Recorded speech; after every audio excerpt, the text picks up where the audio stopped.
Namaku Yuli. Usia 41 tahun. Banyak orang mengenalku sebagai pemilik salah satu hotel terbesar di Jawa Tengah, tapi tidak ada yang tahu bahwa beberapa bulan terakhir aku memilih meninggalkan semua itu. Aku ingin hidup sederhana bersama suamiku, Hari, dan putrinya, Andin. Aku ingin merasakan kehidupan yang tenang tanpa keramaian bisnis. Pagi ini aku duduk di teras rumah kecil kami. Angin terasa biasa saja, tidak terlalu dingin. Hari sedang menyiram tanaman. Ia menoleh dan tersenyum padaku. "Aku buatkan teh ya, Yu," katanya. Aku mengangguk. "Boleh." Hari masuk ke dapur. Aku memperhatikannya sebentar. Ia bukan orang yang banyak bicara, tapi ia selalu berusaha membuatku nyaman. Walau begitu, aku sadar ada jarak antara aku dan Andin. Baru 2 minggu aku tinggal di rumah ini, dan Andin hampir tidak pernah memulai percakapan denganku. Ketika Hari kembali membawa teh, ia duduk di sampingku. Ia menggenggam tanganku sebentar. "Kamu sudah mulai betah di sini?" "Aku mencoba," jawabku.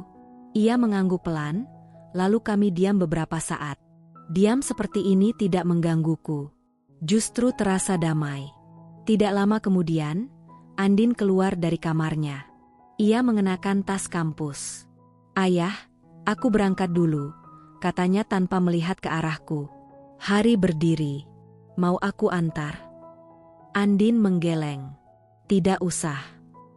Ia berjalan melewatiku begitu saja. Aku tersenyum kecil, walau ia tidak melihat. Aku ingin mengajaknya bicara, tapi aku tidak tahu harus mulai dari mana. Waktu mungkin akan membantu. Setelah Andin pergi, Hari kembali duduk. "Maaf ya, dia masih butuh waktu." "Aku mengerti," jawabku. Aku tidak mau memaksa. Hari memegang tanganku lagi. "Terima kasih sudah mau mencoba dekat dengannya." Aku menatapnya. Aku tidak ingin menggantikan siapapun. Aku hanya ingin menjadi bagian dari keluarga ini. Hari menarikku ke pelukannya sebentar. Pelukan itu hangat, sederhana. Tidak ada kata-kata, tapi aku merasa diterima. Setelah itu kami berdiri dan masuk ke dalam rumah untuk menyiapkan sarapan bersama. Siang harinya, aku mengatur beberapa barang di dapur. Aku tidak membawa banyak barang dari rumah lamaku, hanya beberapa pakaian dan kebutuhan pribadi. Aku ingin memulai semuanya dari awal. Sementara aku merapikan rak piring, Hari datang menghampiri. "Malam ini aku ingin makan bersama kalian berdua," kata Hari. Aku pikir ini bisa jadi awal yang baik. Aku mengangguk. "Aku setuju." Hari tersenyum dan memegang pundakku sebentar. Lalu ia pergi ke ruang depan untuk bekerja dari rumah. Menjelang sore, aku mulai memasak makan malam sederhana. Tidak sulit. Aku memilih menu yang katanya disukai Andin. Aku berharap ini bisa menjadi jembatan kecil di antara kami. Ketika Andin tiba di rumah, ia melihat ke arah meja makan yang sedang kuatur. Tatapannya hanya sebentar. Lalu ia meletakkan tasnya dan pergi ke kamarnya tanpa berkata apapun. Aku menarik napas kecil. Tidak apa-apa. Hari juga melihat itu dan menepuk punggungku ringan. "Dia akan berubah," katanya. Saat makan malam dimulai, suasana agak canggung. Hari mencoba membuka percakapan. "Andin, coba makanan yang dibuat Yuli. Enak, loh." Andin hanya mengangguk pelan. Ia mencicipi sedikit. Tidak ada komentar, tapi ia tidak berhenti makan. Itu sudah cukup bagiku. Setelah makan, Hari menggenggam tanganku di bawah meja. Genggaman yang singkat, tapi membuatku lega. Aku merasa sedang berada di tempat yang benar. Malam semakin larut. Saat aku dan Hari masuk ke kamar, kami berbicara sebentar tentang hari ini. Ia memelukku sebentar, lalu lampu kamar dimatikan. Ada momen ketika kami hampir lebih dekat, tapi Hari tersenyum dan berkata, "Istirahat dulu. Hari ini melelahkan." Aku mengangguk, lalu mencoba tidur. Hidupku di rumah ini baru dimulai. Aku berharap semuanya akan berjalan baik. Tapi aku belum tahu bahwa ini baru permulaan dari perjalanan panjang yang harus kuhadapi.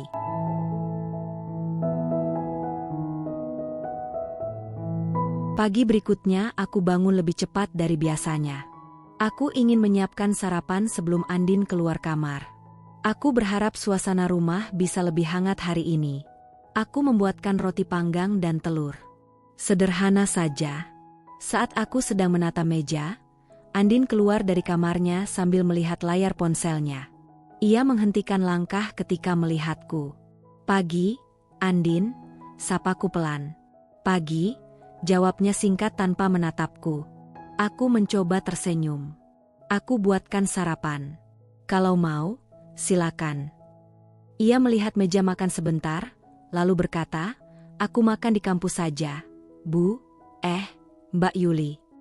Ia hampir memanggilku, "Bu," tapi ia langsung menggantinya. Aku tidak tersinggung, hanya sedikit kaget. Aku menunduk, menyembunyikan rasa canggung itu. Hari turun dari kamarnya beberapa detik setelah Andin bilang begitu. "Sarapan di sini saja, Din. Kamu pasti lapar." Aku buru-buru, "Yah."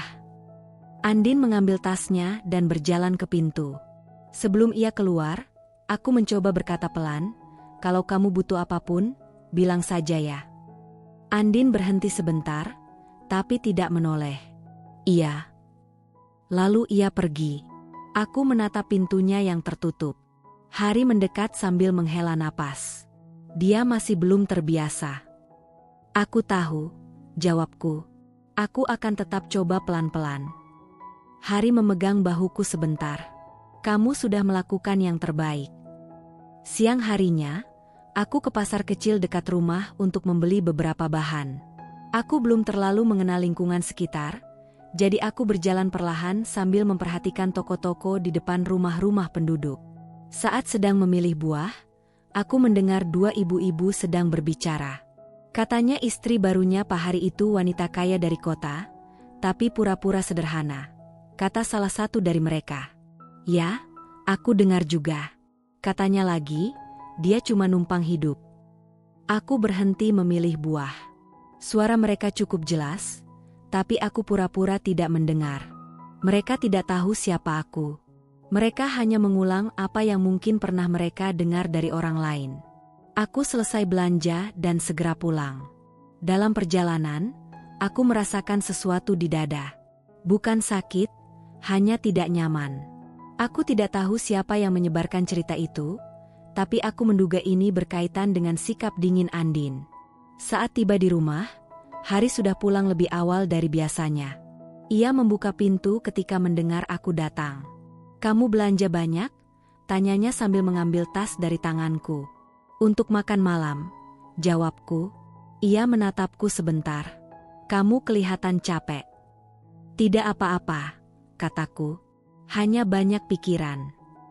Hari mendekat dan memelukku sebentar. "Kalau ada yang mengganggu, bilang ke aku." Aku mengangguk. Kami duduk di sofa, dan untuk beberapa menit, aku hanya bersandar di bahunya. Tidak ada percakapan panjang, hanya diam yang membuatku tenang. Sore hari, Andin pulang sambil membawa beberapa buku. Ia terlihat terburu-buru menuju kamarnya. Aku mencoba menyapanya lagi. "Andin, aku buatkan camilan. Kalau mau." "Tidak usah," katanya cepat. "Aku ada tugas." Ia menutup pintu kamarnya. Aku terdiam. Tidak marah, tidak sedih. Hanya bingung harus mulai dari mana untuk mendekatinya. Hari datang menghampiri dan duduk di sampingku. "Besok mungkin lebih baik," katanya. Aku tersenyum tipis. "Semoga." Hari menggenggam tanganku. Genggaman hangat itu membuatku merasa tidak sendirian.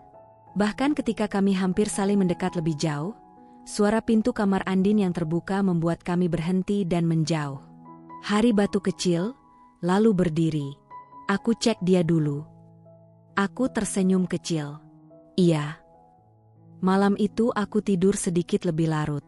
Dalam hati aku berkata pelan, "Aku akan tetap mencoba. Aku ingin hubungan ini berjalan baik. Aku tidak mau menyerah." Aku tidak tahu bahwa episode berikutnya akan membawa kejadian yang membuatku semakin dekat dengan Andin, atau justru semakin jauh.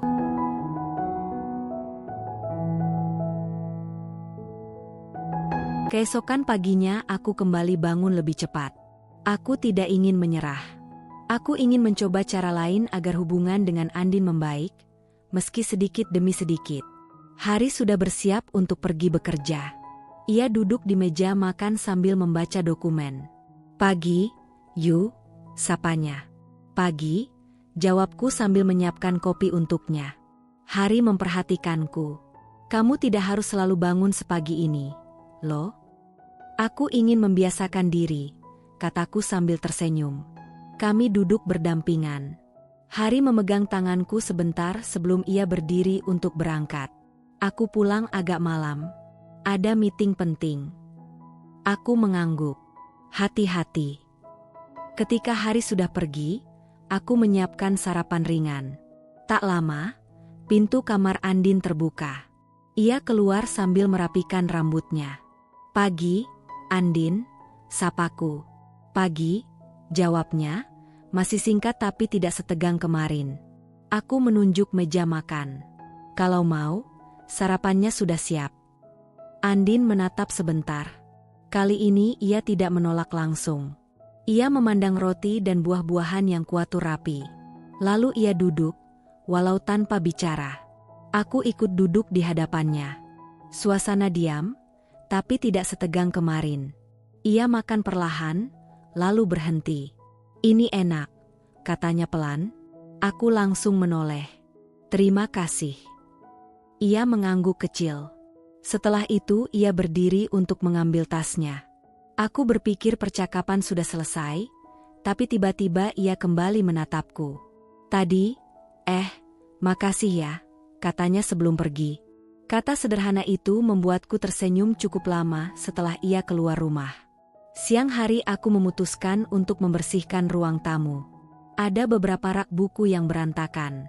Saat aku sedang menata buku, aku menemukan album foto lama milik Hari dan Andin.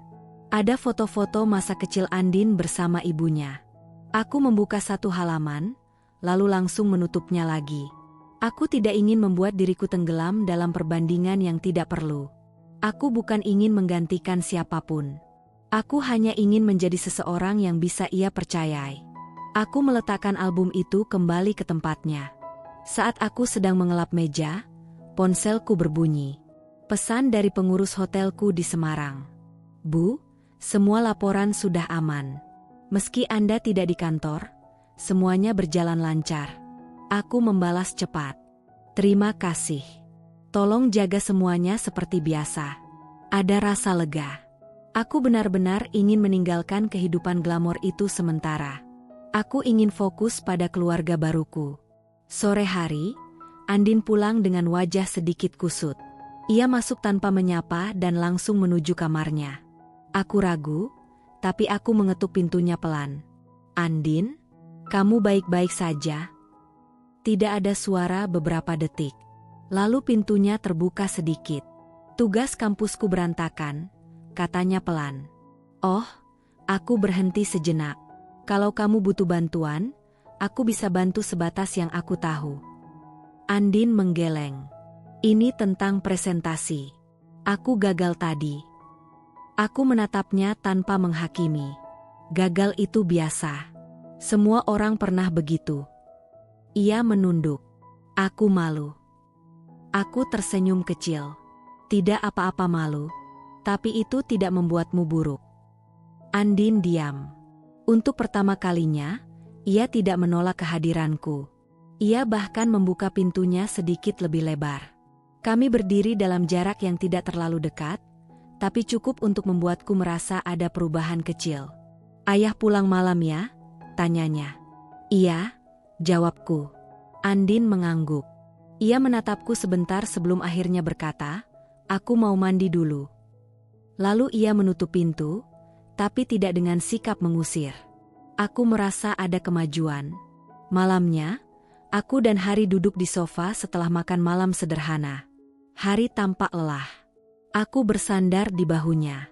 Ia membalas dengan memelukku pelan. "Aku dengar tadi Andin mau makan sarapan buatanmu," kata Hari. Aku mengangguk. Sedikit demi sedikit. Hari tersenyum. "Aku senang. Ia mencium keningku sebentar. Suasana terasa hangat. Kami hampir mendekat lebih jauh, tapi suara notifikasi dari ponsel Hari membuat kami berhenti. Hari mengambil ponselnya dan berdiri untuk menjawab. Aku harus telepon sebentar, katanya. Aku mengangguk, lalu bersandar di sofa sambil menarik napas panjang. Perlahan, aku mulai bisa merasakan rumah ini sebagai rumahku sendiri. Tapi aku belum tahu bahwa kehangatan ini tidak akan bertahan lama. Sebentar lagi akan ada kejadian yang mengubah semuanya.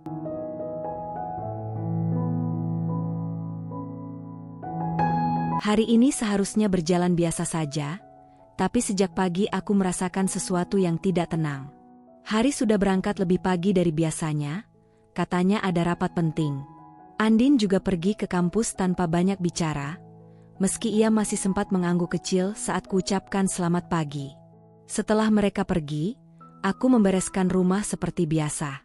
Tidak ada hal aneh sampai aku menerima telepon dari sekretarisku di hotel. Bu Yuli, ada sesuatu yang harus ibu tahu. Suaranya terdengar ragu. Kenapa? Tanyaku. Ada artikel anonim yang menyebar di media sosial.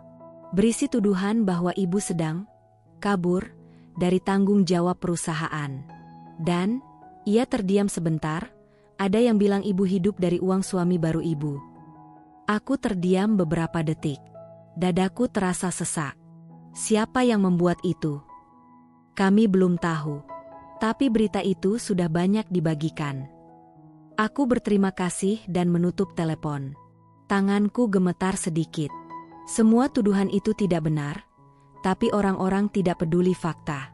Mereka hanya peduli apa yang terdengar menarik. Aku duduk di sofa dan mencoba menenangkan diri. Aku tidak ingin panik. Aku memilih meninggalkan kehidupan kota bukan untuk kabur, tapi untuk mencari ketenangan.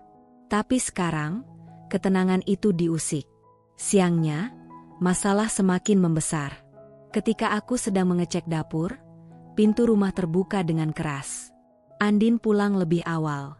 Wajahnya tampak marah dan panik. "Ini apa?" katanya sambil menunjuk layar ponselnya ke arahku. Di layar itu ada artikel yang tadi disebutkan sekretarisku. Judulnya sensasional, jelas dibuat untuk menarik perhatian. Komentarnya penuh prasangka. Banyak yang mengejekku, menuduhku hanya menumpang hidup dari Hari.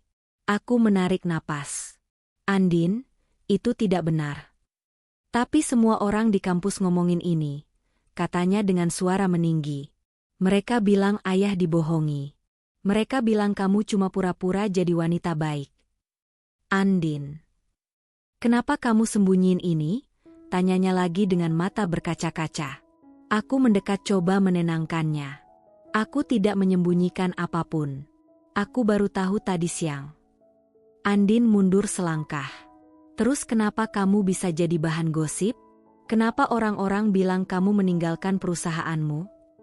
Aku mencoba bicara pelan, aku hanya ingin hidup sederhana. Aku ingin punya keluarga yang tenang. Itu saja. Tapi lihat hasilnya, katanya keras.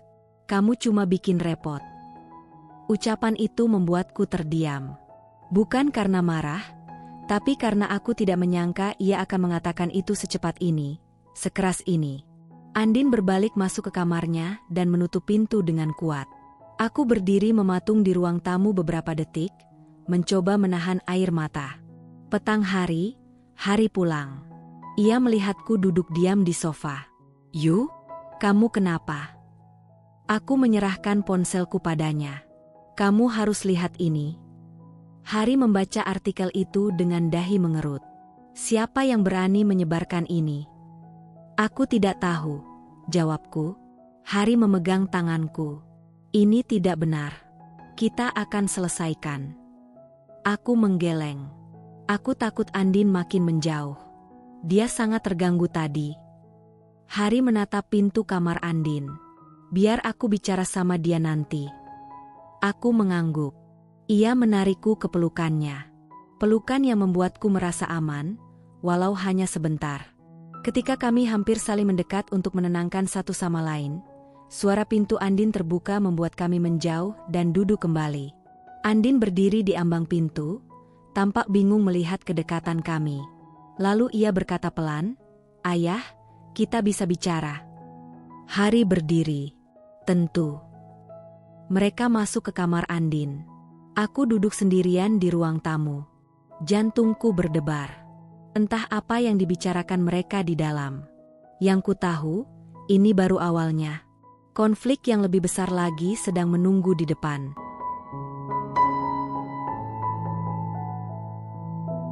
Setelah pertemuan mereka di kamar, aku tahu satu hal pasti. Jika aku diam, gosip itu akan terus tumbuh. Jika aku tetap tenang saja saat Andin terluka, hubungan kami tidak akan pernah pulih. Malam itu aku tidak bisa tidur.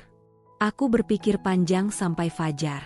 Pagi berikutnya aku membuat keputusan.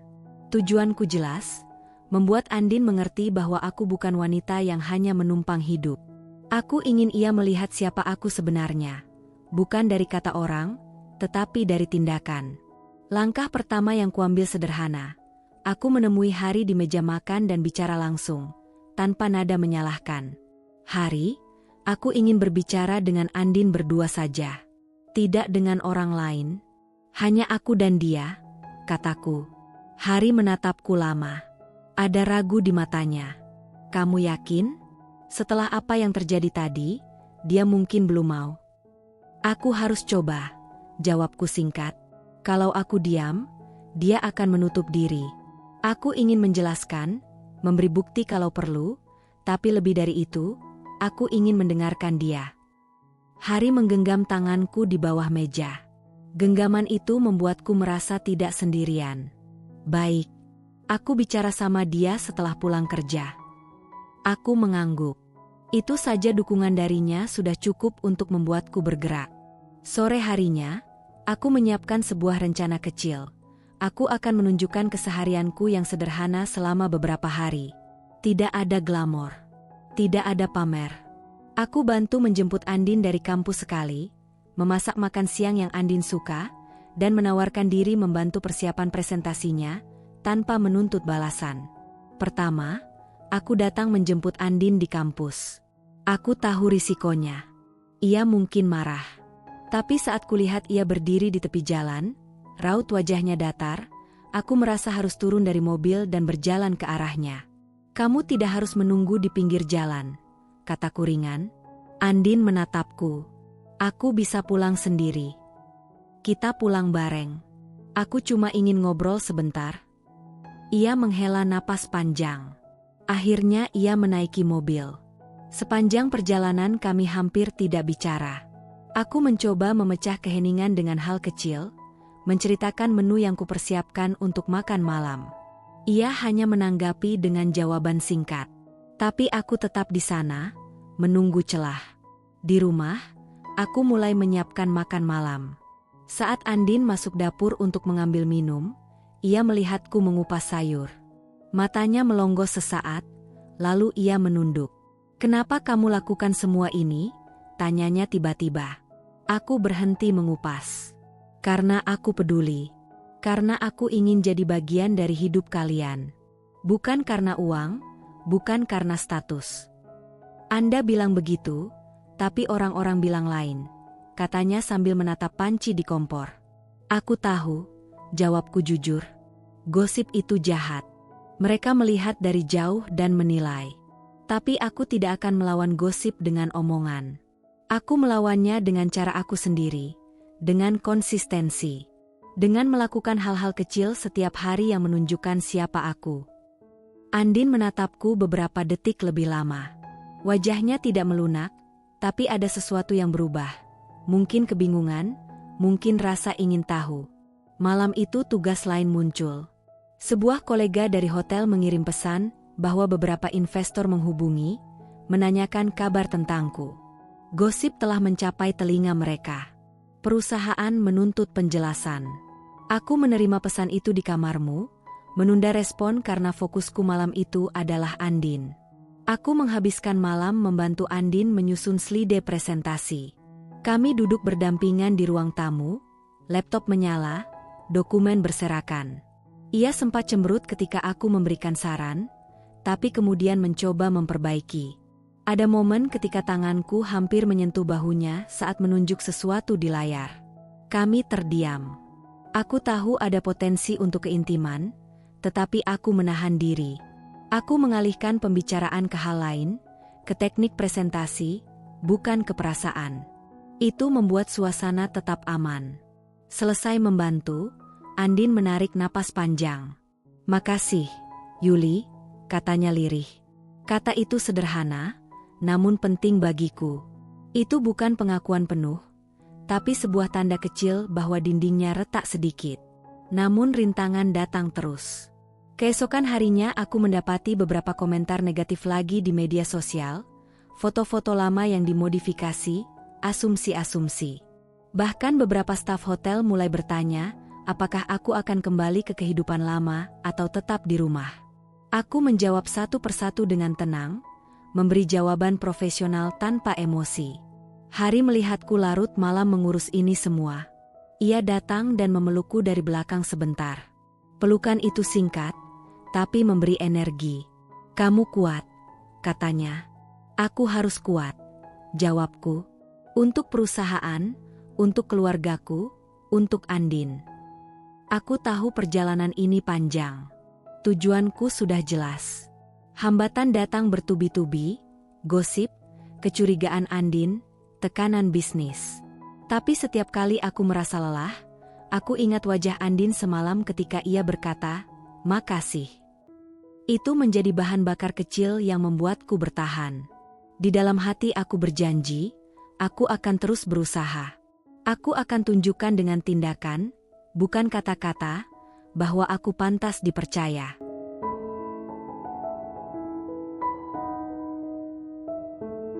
Kalimat terakhir Andin di malam sebelumnya, kata, "Makasih," yang lirih, terus terngiang di kepalaku saat aku bangun pagi. Maka episode ini dimulai dengan suasana yang sama. Aku ingin menjaga kedekatan kecil itu agar tidak hilang lagi. Pagi itu aku berusaha tetap biasa saja. Aku turun lebih dulu ke dapur, menyiapkan sarapan sederhana. Tidak banyak bicara, tidak berusaha mengambil perhatian siapapun. Hanya ingin memberi ruang agar semuanya berjalan alami. Andin turun beberapa menit kemudian. Ia tampak masih mengantuk, tapi tidak lagi menunjukkan sikap defensif seperti sebelumnya. Ia duduk dan mengambil roti tanpa melihat ke arahku terlalu lama. "Aku sudah perbaiki revisi slide yang kamu tunjukkan semalam," katanya pelan. "Bagus. Kalau kamu butuh latihan presentasi, bilang saja," jawabku tenang. Ia mengangguk. Ada jeda sunyi, tetapi bukan sunyi yang tegang, lebih seperti suasana canggung yang mulai mencair. Setelah sarapan, hari mengantar Andin ke kampus. Aku tinggal di rumah karena harus mengurus panggilan video dengan pimpinan hotel terkait gosip yang beredar. Pertemuan itu berlangsung sekitar 1 jam. Aku menjelaskan situasi tanpa menyebut hal-hal pribadi yang tidak perlu. Intinya, aku tidak terlibat skandal.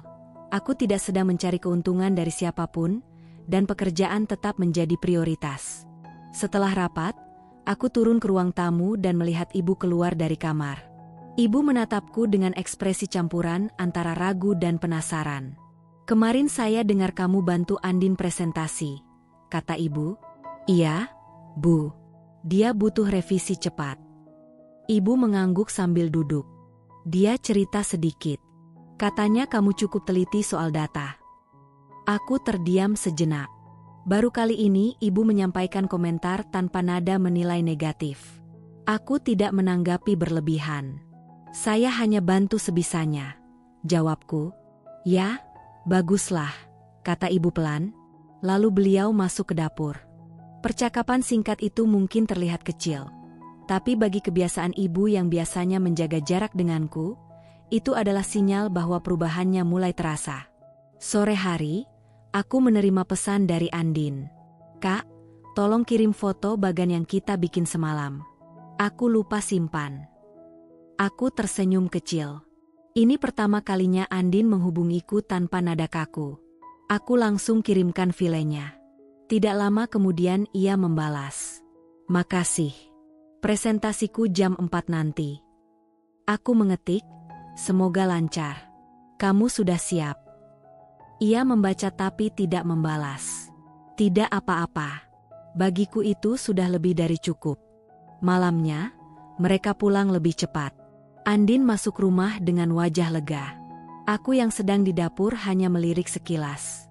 Aku berhasil, katanya langsung menatapku. Bagus, jawabku. Sesuai dugaan.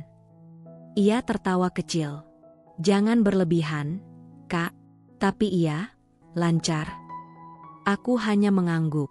Tidak ingin membuat momen itu terasa canggung. Tapi Hari memperhatikan interaksi kami dengan senyum samar, seolah ia tahu ada perubahan dinamika di antara kami. Setelah makan malam, Andin duduk di ruang keluarga sambil membuka laptop kecilnya. Sesekali ia bertanya hal kecil tentang tugas lain. Aku membantunya tanpa banyak bicara. Hubungan kami terasa seperti dua orang yang sedang mencoba membangun jembatan dari sisi yang berbeda. Namun tidak semua berjalan mulus. Malam itu aku mendapat pesan dari seseorang yang tidak menggunakan nama asli. Pesan itu pendek. Berhenti pura-pura baik. Kami tahu dari mana kamu berasal. Aku memandang layar cukup lama. Tekanan seperti ini masih ada, dan mungkin akan terus ada. Aku tidak menunjukkannya kepada Hari atau Andin. Aku hanya menghapus pesan itu dan memutuskan untuk fokus pada hal-hal yang bisa ku kendalikan. Saat aku keluar dari kamar, Andin sedang mengambil minum di dapur. Kamu kelihatan capek, katanya tiba-tiba. Sedikit, jawabku. Kalau butuh bantuan, bilang. Aku bukan anak kecil, ucapnya sambil menutup kulkas. Aku menatapnya sebentar. Terima kasih. Itu saja. Tidak lebih. Tapi dalam hubungan yang rapuh, kalimat kecil seperti itu berarti kemajuan besar. Menjelang tidur, aku duduk di ranjang sambil merekap kejadian hari ini.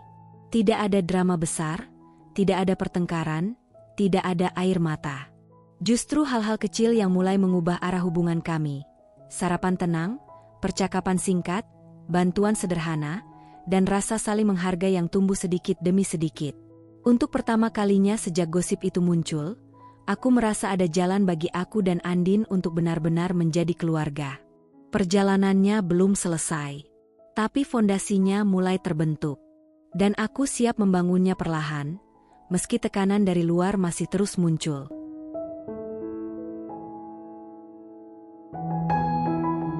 Kalimat terakhir di malam sebelumnya masih teringat jelas. Andin berkata bahwa ia bukan anak kecil dan siap membantu jika aku butuh sesuatu. Episode ini dimulai dari titik itu, dari perubahan kecil yang mulai terasa di rumah ini. Pagi harinya aku bangun lebih cepat dari biasanya karena menerima pesan penting dari tim hotel. Rumor tentang aku yang numpang hidup mulai dibahas oleh beberapa rekan bisnis yang cukup berpengaruh. Mereka mempertanyakan komitmenku sebagai CEO karena memilih tinggal jauh dari kota. Jika dibiarkan, itu bisa mengganggu stabilitas perusahaan. Aku duduk lama di tepi ranjang, mencoba menenangkan diri. Aku tidak boleh panik. Aku harus punya tujuan jelas. Membersihkan namaku dan menyelamatkan reputasi hotel tanpa menghancurkan ketenangan keluarga baruku. Itu tujuanku sekarang. Setelah sarapan, Hari berangkat lebih awal untuk mengurus pekerjaannya. Ibu masih di dapur. Andin bersiap berangkat ke kampus. Saat ia melewati ruang tengah, ia berhenti sebentar dan menatapku. Kak, kamu mau aku bantu cek draft klarifikasi yang mau kamu kirim ke kantor pusat? Tanyanya. Aku terkejut. Kamu dengar aku telepon tadi pagi?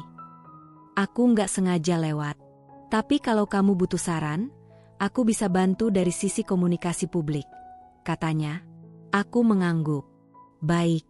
Nanti malam kita lihat bareng. Andin tersenyum kecil, lalu pergi. Aku memandangi pintu yang baru saja ditutup Andin. Ada perasaan hangat yang tidak bisa kusembunyikan. Mungkin dia benar-benar berubah. Siangnya aku menerima telepon dari asistenku, Lia. Bu Yuli, ada pihak yang meminta klarifikasi khusus. Mereka bilang ingin memastikan apakah ibu betul-betul fokus memimpin atau sedang terseret urusan pribadi. Nada Lia terdengar hati-hati. Aku mengerti, jawabku. Siapkan pertemuan online malam ini. Aku ingin jelaskan langsung. Setelah menutup telepon, aku menarik napas panjang. Tekanan itu semakin nyata. Aku harus menghadapi rangkaian rintangan ini satu persatu. Sore hari, aku duduk di meja kerjaku mencoba menyusun draft klarifikasi. Aku ingin tegas, profesional, dan elegan tanpa menyudutkan keluargaku. Tapi setelah menulis beberapa paragraf, aku merasa kalimat-kalimat itu belum cukup kuat. Tiba-tiba pintu kamar diketuk pelan. Andin muncul sambil membawa buku catatan. Aku udah selesai kelas. Mau mulai bahas draftnya. Aku mengangguk. Dia duduk di sampingku. Jarak kami cukup dekat, sampai-sampai aku hampir merasa canggung. Tapi ia fokus pada layar laptop. "Kak, tone-nya terlalu defensif," katanya. "Coba lebih percaya diri. Tunjukkan kamu tetap pegang kendali." Ia menuliskan beberapa poin, lalu mendorong laptop ke arahku. Aku membaca usulannya. Benar, tulisannya lebih efektif, lebih kuat, lebih meyakinkan. "Kamu hebat," kataku jujur. Andin tersenyum malu. "Jangan puji kayak gitu. Aku cuma bantu." Saat kami kembali fokus pada dokumen, jemari kami sempat bersentuhan ketika sama-sama menunjuk tulisan. Kami segera menarik tangan masing-masing. Andin tertawa kecil, aku ikut tersenyum. Tidak ada canggung berlebihan, hanya kehangatan kecil yang membuat suasana nyaman. Malamnya, setelah makan bersama, aku bersiap mengikuti pertemuan video dengan beberapa petinggi hotel. Andin duduk di ruang tamu, memperhatikan dari jauh seperti ingin memberi dukungan moral. Pertemuan itu berjalan menegangkan. Mereka menanyakan aktivitasku, alasan tinggal jauh dari kantor pusat, dan bagaimana aku memastikan kinerja perusahaan tetap stabil. Aku menjawab dengan tenang. Aku memilih tinggal lebih sederhana bukan karena ingin lari dari tanggung jawab. Justru karena aku ingin fokus memimpin tanpa terganggu hiruk-pikuk kota. Semua strategi dan keputusan penting tetap berada dalam kendaliku. Saat aku selesai bicara, Andin tiba-tiba berdiri di belakang laptop, memberi isyarat agar aku menambahkan sesuatu. Aku memahami maksudnya. Dan mengenai rumor yang beredar, lanjutku, aku tidak pernah bergantung pada siapapun untuk hidup. Kekayaanku bukan hasil menumpang, tapi hasil kerja keras bertahun-tahun. Aku siap membuktikan komitmenku dengan hasil, bukan omongan. Sejenak semua terdiam. Lalu salah satu dari mereka berkata, "Baik, Bu Yuli. Itu sudah cukup jelas." Pertemuan berakhir. Aku menutup laptop dan meletakkan tangan di dada lega. Andin mendekat. "Kamu ngomongnya mantap banget," katanya. "Aku cuma yakin," jawabku. "Karena kamu dibantu aku," godanya. Aku tertawa. "Ya, sedikit." Ia ikut tertawa. Kami berdiri cukup dekat, tapi tidak ada yang melampaui batas. Aku hanya menepuk bahunya pelan, dan ia tidak menjauh seperti dulu. Di kamar, aku menuliskan tujuan baruku dengan jelas. 1. Membersihkan namaku. 2. Menjaga keluarga ini tetap harmonis. 3.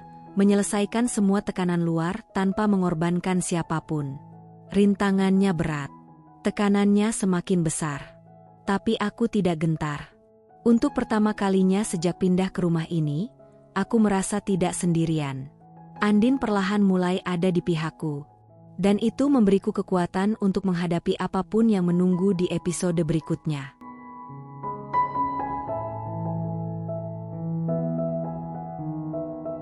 Setelah pertemuan online semalam berakhir, aku tidur dengan perasaan sedikit tenang. Tapi pagi ini semuanya berubah begitu cepat. Aku sedang menyiapkan teh ketika suara notifikasi ponselku berbunyi terus-menerus. Aku membuka layar dan langsung terdiam. Ada puluhan artikel baru di internet, semuanya menyorot namaku. Judul-judulnya membuat jantungku menegang. CEO Hotel Jawa Tengah diduga menumpang hidup pada suaminya. Miss Yuli dituding manipulatif, sumber internal membenarkan rumor. Apakah ibu tiri ini benar-benar kaya raya atau hanya mencari keuntungan? Sumber internal? Siapa yang bicara? Bagaimana bisa semakin parah padahal semalam aku sudah memberikan klarifikasi? Aku menahan napas. Ini bukan lagi rumor biasa. Ini sudah menjadi konflik besar yang menimpa perusahaan dan keluargaku sekaligus. Aku memanggil Hari ke ruang tamu sebelum ia berangkat kerja. Hari, lihat ini. Ia membaca artikel-artikel itu satu persatu dengan wajah yang semakin serius. Ini, berat, Yul. Ada pihak yang ingin menjatuhkanmu. Aku tahu, jawabku. Suaraku bergetar sedikit. Tapi ini sudah melewati batas. Hari duduk di sampingku dan memegang tanganku. Aku ada di sini. Kita selesaikan bareng. Sebelum aku sempat menjawab, Andin tiba-tiba muncul dari tangga. Ada apa? Tanyanya. Hari menyerahkan ponselku padanya. Andin membaca cepat, lalu matanya membesar kaget. Ini jahat banget, tapi Kak Yuli sudah kasih klarifikasi semalam, kan? Sudah, jawabku. Tapi sepertinya ada yang sengaja menyebarkan versi baru yang lebih buruk. Andin memandang layar ponsel dengan rahang mengeras. Siapa yang berani lakukan ini? Aku tidak tahu. Tapi aku bisa memperkirakan.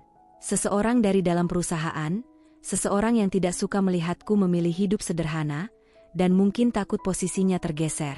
Siang hari, masalahnya semakin besar.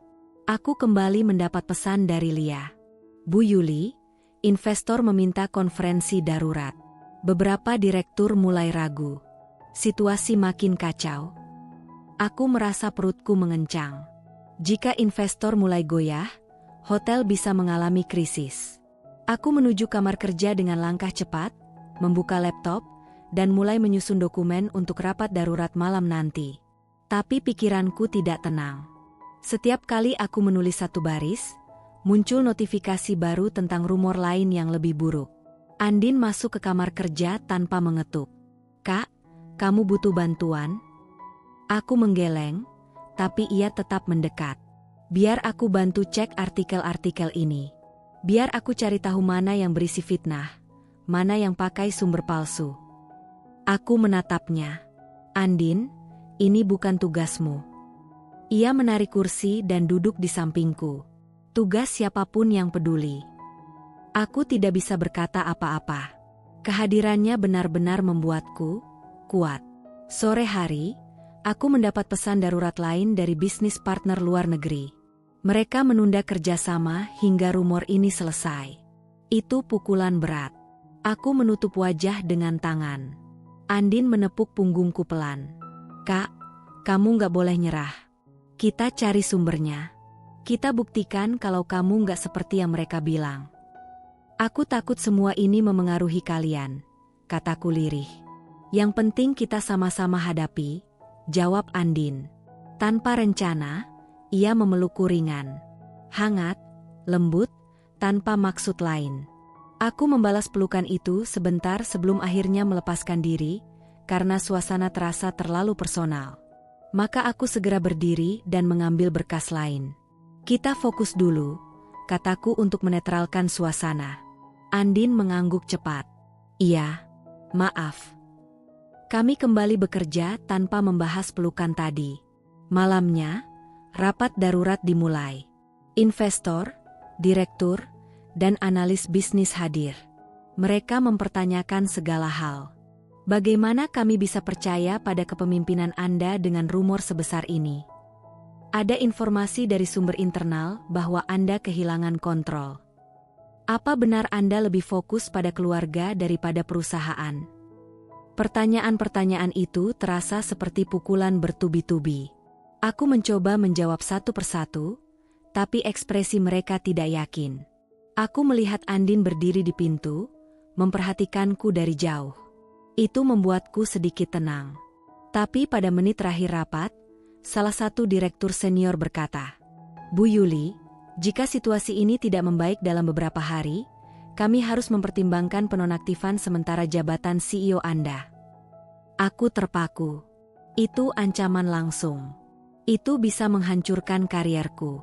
Setelah rapat ditutup, aku menutup laptop dengan tangan bergetar. Andin segera menghampiri. Kak, kamu, kamu nggak apa-apa. Aku menatapnya, menahan emosi. Andin, semuanya mulai runtuh. Ia menatapku dengan tatapan dalam. Kak, dengar aku. Kita cari siapa yang bikin ini. Kita bongkar semuanya. Kamu nggak sendirian? Aku menarik napas panjang. Ini bukan hanya konflik awal lagi. Ini sudah melebar menjadi konflik ketiga yang bisa menghapus semua yang kubangun selama bertahun-tahun. Aku tahu satu hal. Mulai sekarang, aku harus memilih langkah yang lebih berani. Dan langkah itu mungkin akan mengubah hidupku dan hubungan kami selamanya.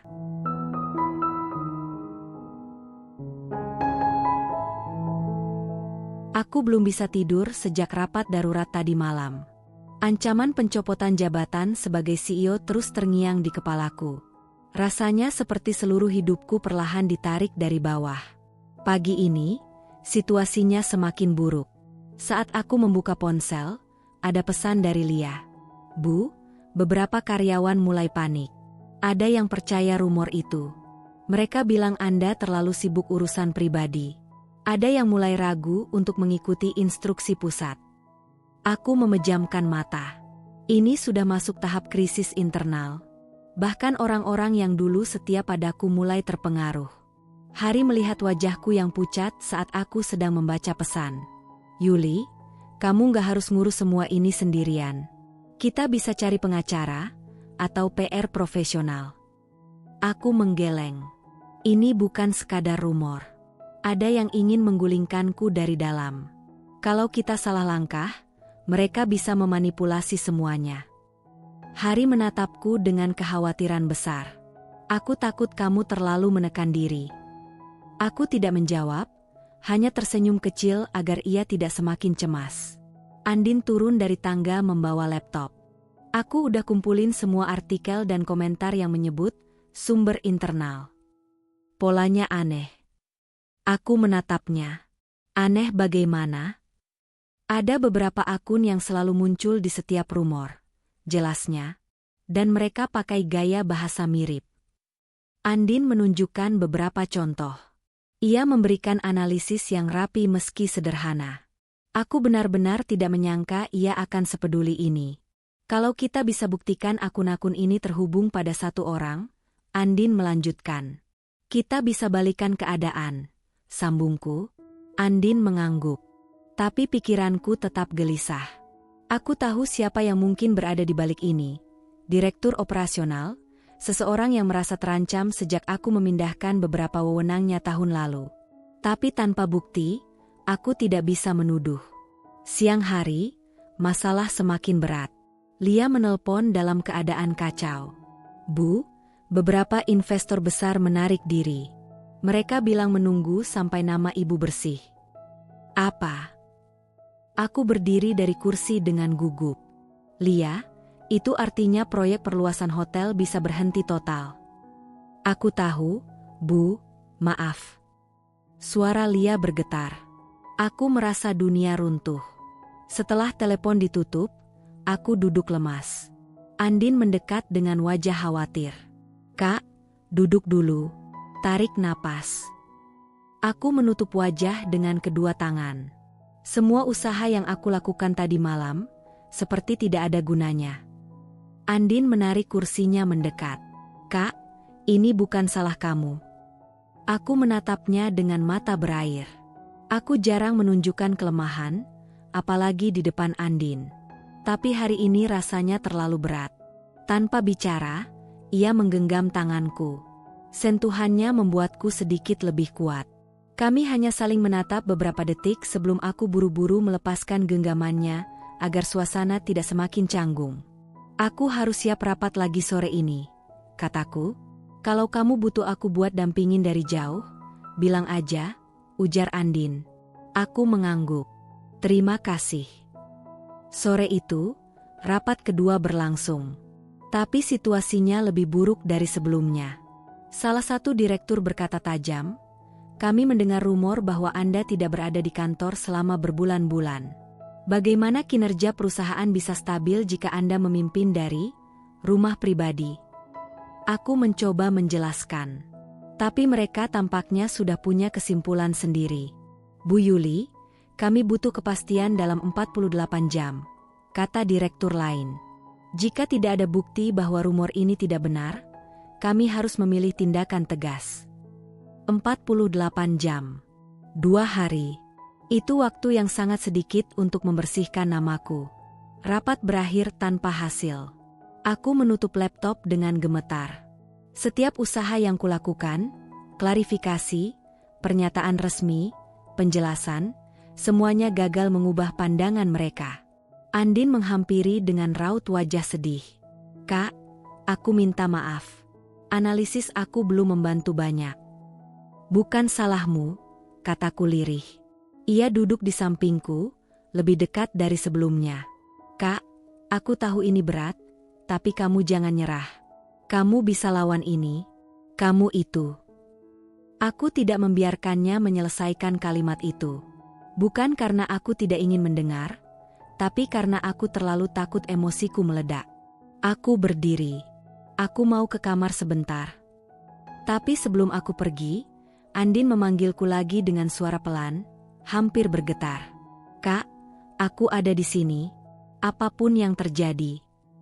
Aku berhenti sebentar. Menoleh. Senyumku tipis, tapi tulus. Terima kasih, Andin. Di kamar, aku duduk di tepi ranjang. Semua yang kubangun bertahun-tahun terasa seperti hancur dalam sekejap. Rumor tidak berhenti. Investor meninggalkan. Direktur mulai berbalik. Pihak internal menyabotase. Dan aku hanya punya 48 jam. Untuk pertama kalinya dalam hidupku, aku merasa seperti tidak punya pilihan lain. Episode ini berakhir di situ. Di tengah keputusasaan terbesar dalam hidupku, saat semua usaha yang sudah kulakukan mulai gagal. Tinggal satu langkah terakhir yang harus kupilih. Langkah yang paling sulit. You Said.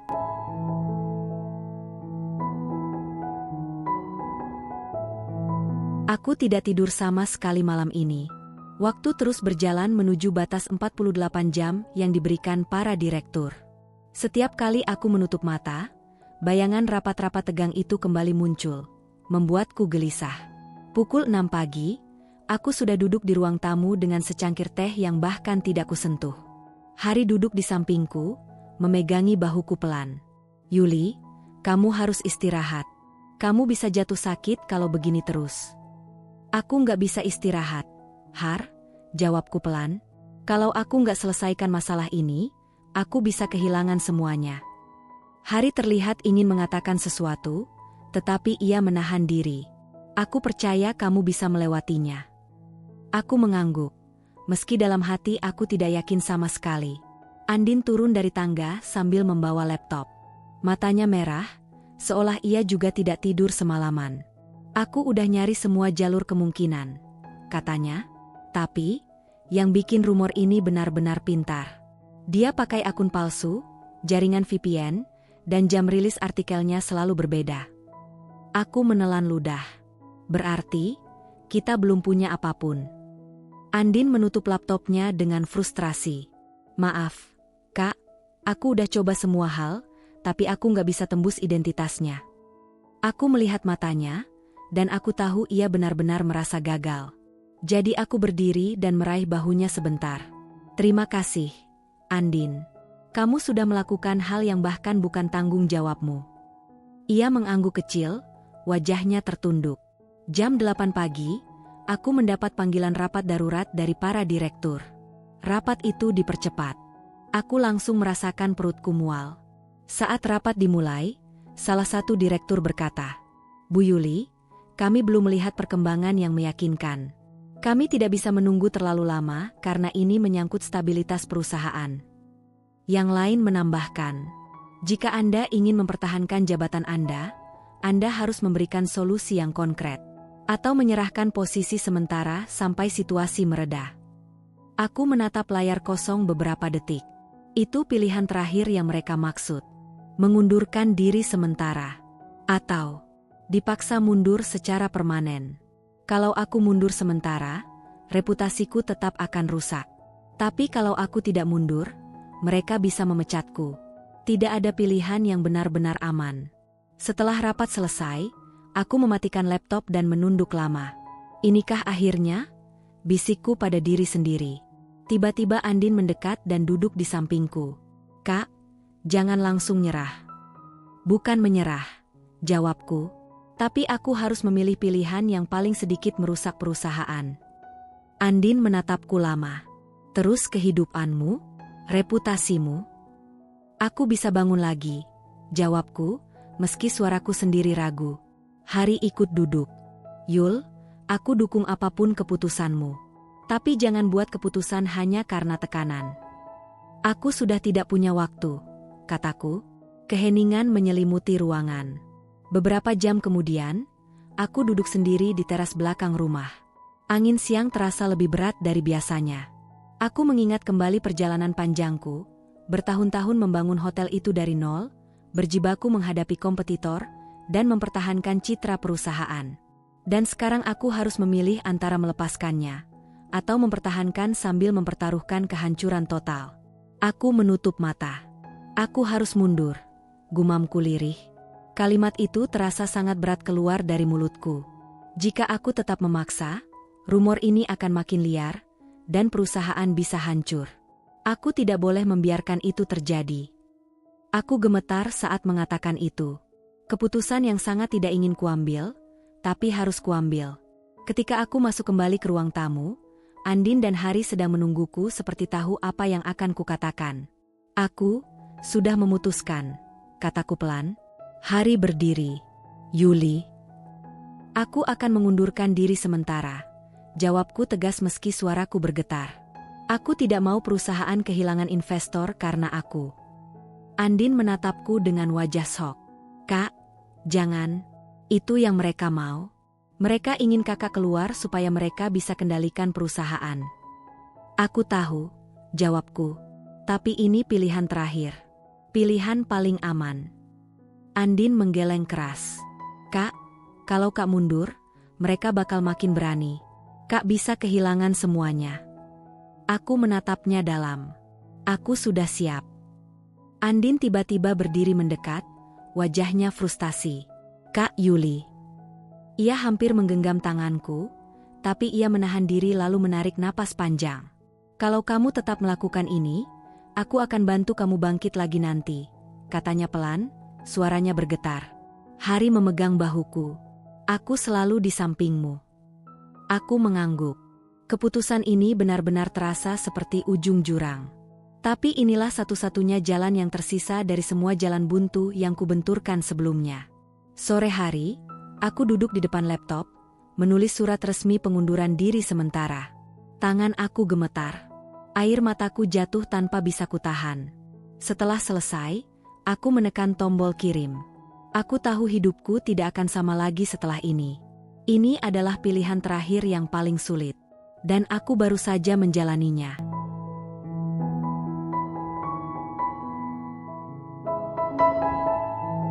Aku memandangi kaca jendela kamar rumah sakit yang mulai terang. Suara burung terdengar dari kejauhan. Aku menarik napas panjang. Hari ini aku harus memutuskan langkah terakhirku. Tidak ada jalan lain selain menghadapi semuanya secara langsung. Pintu terbuka. Hari masuk, membawa termos kecil berisi teh hangat. Aku buatkan ini. Kamu pasti butuh, katanya pelan. Aku tersenyum tipis. Terima kasih. Kita harus bicara setelah ini. Hari duduk di kursi samping ranjang. Tangannya langsung menggenggam tanganku. Hangatnya membuat dadaku sedikit lebih tenang. Kita akan melewati ini, Yul, ucapnya. Aku harus menghadapi Andin hari ini, kataku. Semua masalah ini berawal dari ketidakpercayaan dia padaku.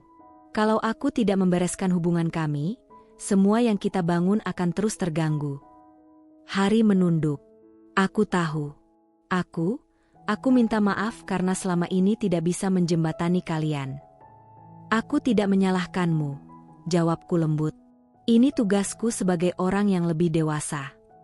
Setelah sarapan, aku meminta Ayu, manajerku, untuk mengambil satu berkas penting dari mobil. Dokumen bukti bahwa aku telah membeli rumah, mobil, dan keperluan keluarga dari uangku sendiri sejak awal pindah ke kota kecil ini. Tidak ada satupun yang menggunakan uang hari. Ini adalah pilihan terakhirku, membuka semuanya, tanpa drama, tanpa menyudutkan siapapun. Siang itu, aku duduk di ruang tamu bersama Andin. Suasana rumah sangat hening. Hari memilih menunggu di teras, agar percakapan kami tidak terpengaruh. Andin duduk dengan tangan terlipat, wajahnya masih defensif. Kalau ini soal aku yang menuduh kamu macam-macam, aku sudah dengar dari ayah, katanya. Tapi aku tetap merasa kamu menyembunyikan sesuatu. Aku menggeser map dokumen ke hadapannya. Aku tidak ingin kita saling curiga terus. Bolehkah kamu membaca ini? Ia membuka map itu. Awalnya ia hanya membaca cepat, tapi perlahan matanya berhenti. Tangannya bergerak lebih pelan. Ada beberapa kwitansi, laporan transaksi, dan dokumen kepemilikan yang semuanya atas namaku. Ini, Andin menatapku ragu. Rumah ini kamu yang beli? Aku memang punya pekerjaan yang kamu tidak lihat setiap hari, kataku. Aku memilih hidup sederhana di sini karena ingin keluarga. Bukan karena ingin menumpang. Aku ingin membangun sesuatu yang tenang. Itu saja. Andin terdiam sangat lama. Wajahnya tidak lagi keras seperti sebelumnya. Aku, mungkin terlalu cepat menilai, gumamnya. Aku pikir kamu hanya ingin mengambil ayah dariku. Aku justru ingin kita jadi keluarga yang utuh, jawabku. Kamu tidak harus suka aku sekarang juga. Tapi izinkan aku memperbaiki semuanya. Andin menunduk. Aku tidak tahu harus bilang apa. Aku mengulurkan tanganku. Mulai dari sini. Kita tidak perlu berpura-pura. Kita mulai pelan-pelan. Andin ragu, tapi akhirnya ia menyambut tanganku. Genggamannya masih kaku, tapi aku bisa merasakan satu hal, ia mulai membuka sedikit ruang untukku. Malamnya, Hari memelukku begitu aku keluar dari ruang tamu. Apa hasilnya? Tanyanya. Kami belum benar-benar selesai, tapi pintunya mulai terbuka. Jawabku. Hari menggenggam tanganku lebih erat. Aku bangga sekali sama kamu. Aku bersandar di bahunya. Bukan momen penuh kemesraan, hanya kehangatan dua orang yang sama-sama lelah dan berusaha memperbaiki keluarga kecil mereka. Aku akan lanjutkan semuanya besok, kataku lirih. Hari mengangguk. Aku di sampingmu. Selalu. Aku merasa siap menghadapi apapun yang menunggu esok hari. Titik terang itu akhirnya terlihat.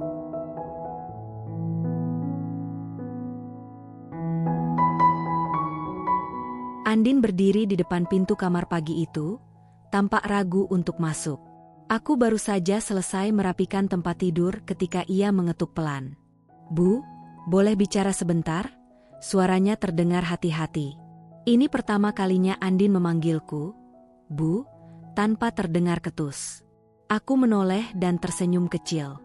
Tentu, masuk saja. Ia duduk di kursi dekat meja rias, sambil memainkan ujung lengan bajunya. Ada kegugupan yang terlihat jelas. Kemarin, setelah baca semua dokumen itu, aku mikir banyak, katanya. Aku sadar kalau aku terlalu keras sama ibu. Aku duduk di tepi kasur agar berada lebih dekat dengannya. Aku mengerti. Kamu hanya melindungi ayahmu. Itu bukan kesalahan. Andin menggigit bibir, tampak menahan perasaan. Tapi aku juga bikin rumah ini jadi tegang. Aku bikin ayah sering bingung. Aku bikin ibu merasa tidak diterima. Aku menggeleng pelan. Yang penting sekarang kamu mau bicara. Andin menarik napas panjang dan menunduk. Aku mau memperbaiki semuanya. Tapi aku nggak tahu harus mulai dari mana. Aku tersenyum, lalu meraih tangannya sebentar. Sentuhan singkat saja, supaya tidak membuatnya canggung. Mulai dari apa yang bisa kamu lakukan sekarang. Kita tidak harus langsung dekat. Kita jalani perlahan. Andin mengangguk pelan.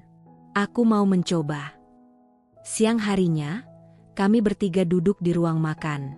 Hari tampak lega melihat suasana yang lebih baik. Ia bahkan memberi isyarat kecil padaku seperti mengatakan, kamu hebat. Andin membantu menyiapkan makan siang. Itu hal kecil, tapi bagiku artinya besar. Sesekali ia bertanya padaku tentang bumbu atau cara menyusun piring. Aku menjawab sambil menjaganya tetap santai. Ternyata ibu jago masak juga ya, katanya tanpa sadar. Aku tertawa kecil. Aku kan tinggal di rumah sendirian sejak muda. Jadi sudah biasa. Saat kami makan, Hari tampak tersenyum bahagia. Ia beberapa kali menatap kami bergantian. Untuk pertama kalinya dalam waktu lama, meja makan terasa seperti meja keluarga. Namun menjelang sore, Andin tiba-tiba mengambil ponselnya dan memperlihatkan sesuatu padaku. "Bu, aku baru dapat pesan dari seseorang. Kayaknya penting." Aku menatap layar itu. Ada pesan tidak dikenal berisi foto-foto yang tampak seperti dokumen kantorku dan tulisan, "Kamu nggak tahu siapa dia sebenarnya. Hati-hati." Pesan itu diikuti potongan-potongan informasi yang sengaja diberi konteks buruk, seolah ingin menjatuhkan reputasiku. Andin berkata, "Aku nggak tahu siapa yang kirim. Tapi aku mau kasih lihat ibu dulu, biar kita bisa urus bareng-bareng." Aku terharu karena ia memilih berbagi denganku, bukan menyimpannya sendiri seperti dulu. "Aku senang kamu langsung bicara ke ibu," kataku lembut. "Ini langkah besar." Hari yang mendengar dari meja teras langsung masuk dan berdiri di sampingku. "Kita tidak usah panik. Kita hadapi satu persatu," katanya. Andin menatap kami berdua, lalu mengangguk mantap. "Aku bareng ibu dan ayah. Apapun masalahnya." Untuk pertama kalinya, kami bertiga berdiri sejajar untuk menghadapi sesuatu. Tidak ada lagi saling curiga. Tidak ada lagi jarak tebal. Ini bukan akhir dari masalah, tapi untuk pertama kalinya, aku tidak sendirian. Dan itu membuatku yakin, keluarga kecil ini akhirnya siap memasuki babak baru yang lebih baik. Pagi itu, udara di ruang tamu terasa berbeda. Lebih tenang. Lebih ringan. Aku duduk bersama Hari dan Andin sambil menatap beberapa lembar kertas yang baru saja kami cetak, rekap jejak pesan misterius yang diterima Andin kemarin. Walau masalahnya belum selesai, aku merasa lebih kuat karena kali ini kami menghadapinya bersama. "Aku sudah cek nomor pengirimnya," kata Andin pelan. "Nomornya baru dan tidak terdaftar di aplikasi apapun." Hari mengangguk. "Tidak masalah. Kita tidak perlu buru-buru menuduh siapapun. Yang penting kita tahu motifnya, ingin memecah keluarga ini." Aku menatap keduanya. Dan itu gagal. Kita justru makin solid. Andin tersenyum kecil, lalu berkata, "Bu, ada satu hal lagi yang aku mau bilang." Aku menoleh. "Apa itu?" "Terima kasih karena ibu nggak pernah marah, walaupun aku sudah keterlaluan selama ini." Ia menunduk. "Aku baru sadar kalau ibu cuma ingin melakukan yang terbaik." Aku meraih tangannya perlahan, tidak ingin membuatnya canggung. "Yang penting sekarang kita sudah saling mengerti."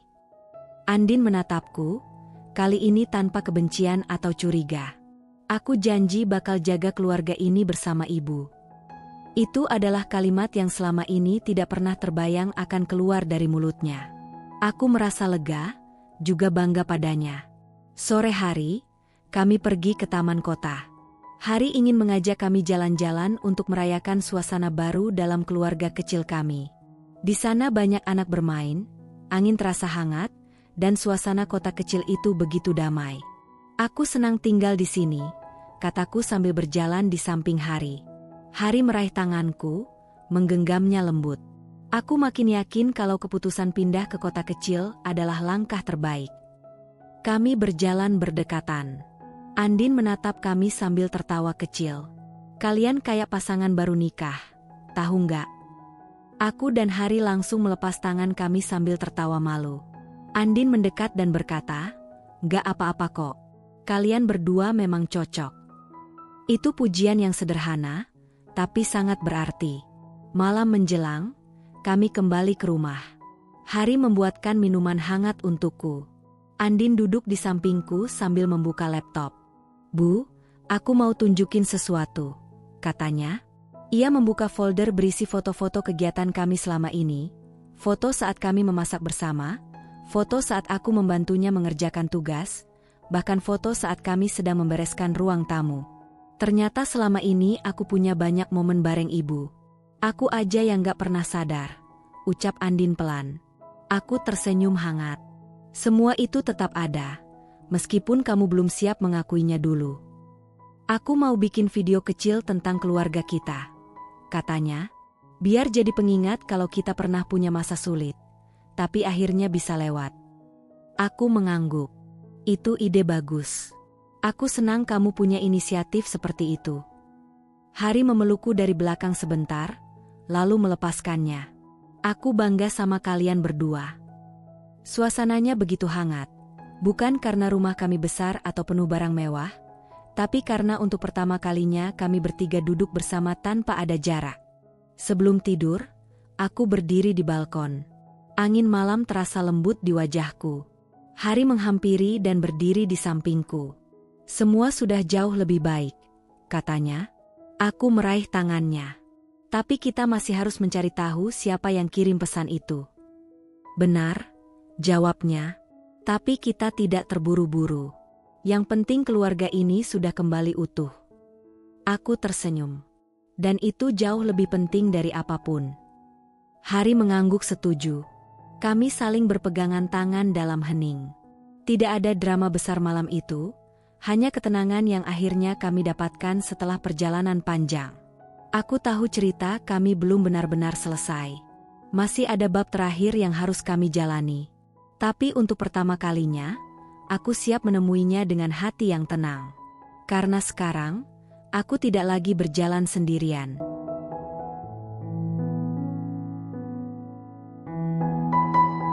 Pagi itu, aku bangun lebih cepat dari biasanya. Bukan karena gelisah, tapi karena ingin menyelesaikan satu hal terakhir yang sejak awal belum tuntas. Mencari tahu siapa yang mengirim pesan kepada Andin.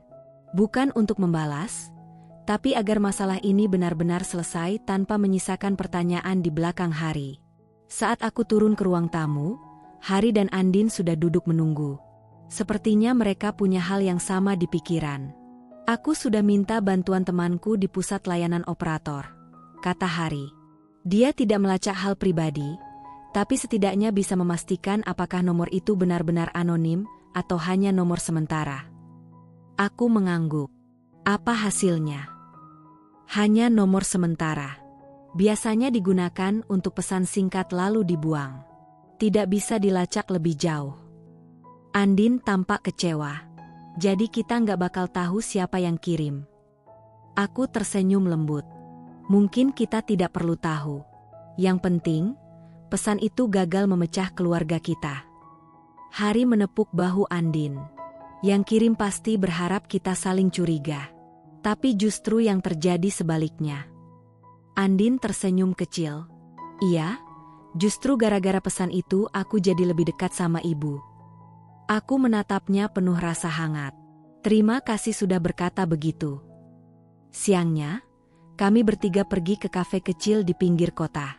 Tempat itu sederhana, tapi tenang. Aku memilih tempat duduk di pojok dekat jendela. Cahaya matahari masuk menembus kaca, membuat suasana terasa nyaman. Saat menunggu pesanan datang, Andin berkata, "Bu, aku ada rencana. Aku mau ibu bantu." "Rencana apa?" tanyaku. "Aku mau bikin video keluarga kita. Tapi aku mau endingnya tentang pesan bahwa keluarga itu bukan soal kesempurnaan, tapi soal pilihan untuk saling mengerti." Aku terdiam sebentar. Itu pesan yang bagus sekali. Aku terinspirasi dari semua yang kita lalui, kata Andin sambil tersenyum. Aku mau orang lain juga merasakan kalau keluarga bisa sembuh. Aku tersentuh mendengar itu. Andin yang dulu selalu curiga kini, ingin membuat sesuatu yang bermanfaat dari perjalanan kami. "Aku akan bantu apapun yang kamu butuhkan," jawabku. Hari mengangguk bangga. "Ayah setuju."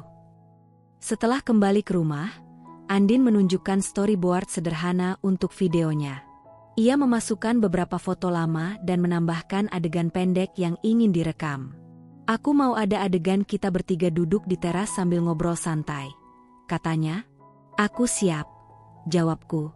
Kami pun duduk di teras. Hari memegang tangan kiriku.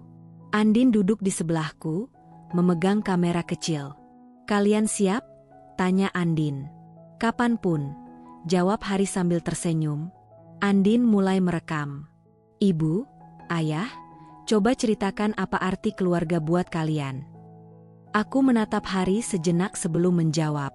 "Bagiku, keluarga adalah tempat di mana kita diperbolehkan salah, tapi tetap diberi kesempatan untuk memperbaiki diri." Hari melanjutkan. "Dan keluarga bukan tentang siapa yang paling benar, tapi siapa yang mau bertahan bersama." Andin menurunkan kameranya sebentar, matanya berkaca-kaca. "Sudah cukup. Itu bagus banget." Aku merangkul Andin pelan. "Kamu hebat." Andin tersenyum. "Semua berkat ibu juga." Malam itu, saat semua pekerjaan selesai, aku duduk di kamar dan menatap halaman luar rumah. Cahaya lampu teras membuat suasana terlihat hangat. Hari masuk dan duduk di sampingku. "Kita sudah sampai di akhir cerita kita," katanya. "Bukan akhir," jawabku. "Ini awal baru." Hari menggenggam tanganku. "Aku bersyukur kamu mau jadi bagian hidup kami." Andin juga berubah banyak. Aku mengangguk. Kita semua berubah ke arah yang lebih baik. Kami saling berpegangan tangan lama, tanpa perlu mengatakan apapun lagi. Beberapa hari kemudian, video buatan Andin selesai. Ia memutarnya di ruang tamu. Hasilnya sederhana, tapi penuh pesan positif. Tidak ada drama berlebihan, hanya cerita tentang perjalanan keluarga kecil yang mencari cara untuk saling memahami. Saat video berakhir, Andin menoleh padaku. "Bu, terima kasih karena sudah bertahan meskipun aku sulit." Aku tersenyum, lalu memeluknya. Pelukan yang hangat, tidak canggung seperti dulu. "Kamu anak yang baik, Andin. Kamu hanya butuh waktu." Hari memeluk kami berdua. Untuk pertama kalinya, kami benar-benar terasa seperti keluarga utuh, tanpa jarak, tanpa curiga, tanpa ketakutan. Perjalanan kami memang panjang. Ada salah paham, ada luka, juga ada air mata. Tapi semua itu membawa kami ke titik ini. Titik di mana kami bisa duduk berdampingan dan merayakan pilihan kami untuk tetap bersama. Dan aku tahu, apapun yang menunggu ke depan, kami akan menghadapinya bersama, sebagai keluarga baru yang akhirnya menemukan jalannya sendiri.